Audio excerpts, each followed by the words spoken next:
The first thing you're going to want to do is drain the coolant. And it's a little bit more complicated on this truck because it's got a snowplow mount and it's right under the drain. So I've actually already drained it. I forgot to film draining it. But the drain valve is right. These hoses are kind of in the way. It's just a plastic butterfly thing. So get the camera up there. You can see the tip of my fingers, maybe. There we go.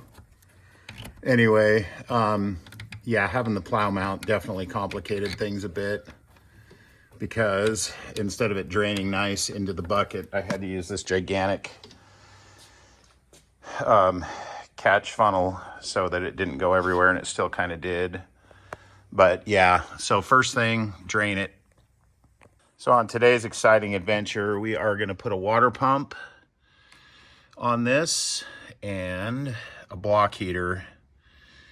Something shorted out to the point where if he plugs the block heater in, it instantly trips the breaker for that plug. So he just wants to replace it, which is probably a good idea. So that's what we're doing. So the next thing is to get this air box out, and it's just one 10mm nut right here on a stud, and then it pushes into rubber grommets. I've already popped it loose. I just wanted to have it where you can see it, and it just snaps into these rubber grommets on the bottom. There's two of them, one there, one there.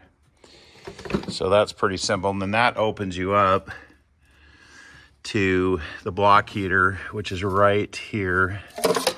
That's the cord. And the water pump is right there. Let me see if I can get my light on that.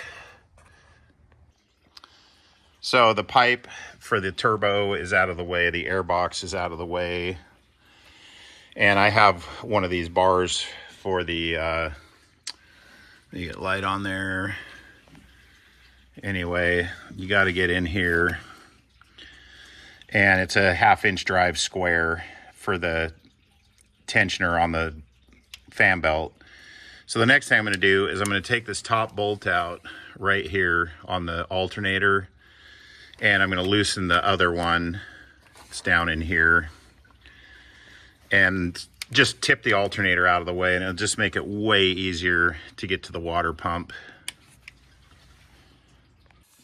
It's funny, they make these YouTube videos on these jobs and they make it look like it's so much easier than it actually is. Well, and I know there's probably going to be some guy on there that says you can get that out without taking the alternator off. The water pump is off. It's laying in there. And it won't come out through the top here, and it won't come out. This is a pretty hard line for the AC, and even if that's pushed out of the way, I guess I could take this lower feed pipe from the intercooler, but I don't really feel like messing with that. So I'm going to pull the alternator off all the way. I'm not even going to unwire it. I'm just going to pull it off and move it out of the way enough, and then the water pump will come out way easier. It'll be way easier to put the bolts in, putting the new one on.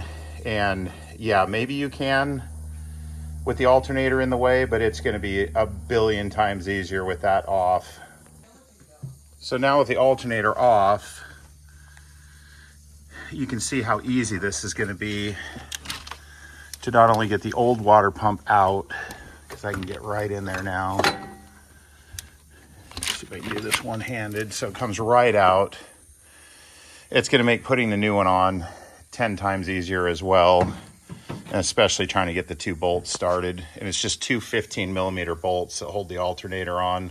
All right, so make sure you put the O-ring on the pump, this black thing. And again, there's so much room now. I can probably film with one hand and get this thing in there with the other. Having that alternator out of the way made it way easier. And also to keep everything in place. And now I just got to grab these two bolts and put them in. And the pump will be on, and it's also going to make it way easier to get my belt tensioner tool in there and get the belt back on. In other words, I'll have the tensioner tool already in the tensioner, and then I'll put the alternator on, and then I'll put the belt on, instead of trying to fish that bar down in there with the alternator in the way. All right, the alternator is back on. The 2 bolts are just a 15 millimeter, and I'm just going to use this deep 15 on my air ratchet.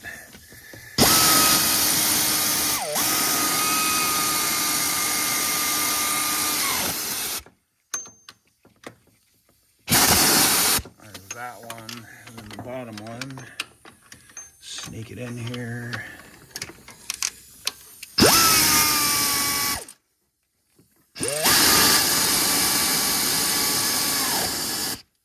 There's the bottom one. All right, the alternator's back on, the belt's back on. You can see our shiny water pump pulley down there, if I can get it to focus.